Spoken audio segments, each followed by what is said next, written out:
Well, a month after the devastating wildfires that scorched Bastrop County, one church congregation gave a big thank you to the Bastrop, Austin, and volunteer firefighters who battled those fires. David Scott has their story now. 34,000 acres were scorched, more than 1,500 homes destroyed, and yet, considering the high winds and drought conditions, it could have been worse. Today, Promised Land West said thank you.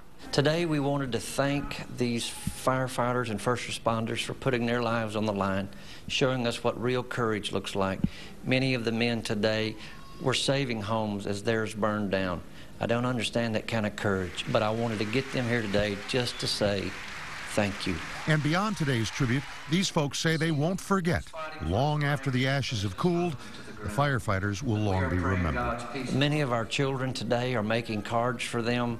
Our single adults are staying in touch with them. We have a lot of the community here at Promised Land West that are going to stay in touch with them. We'll not forget them. We love them and we thank them. It was an emotional day for the firefighters, who will never forget what they had to go through to battle the inferno. Immediately we knew that the fire had grown bigger than anything we could contain because the winds were blowing up to 40 miles an hour.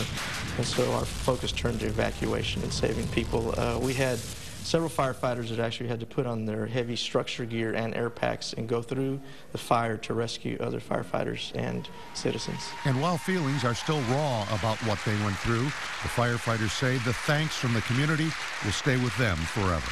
Yes, it is very nice. The appreciation was very heartfelt, and we were very grateful. That was David Scott reporting. The Federal Emergency Management Agency will bring more temporary housing trailers to Bastrop this week.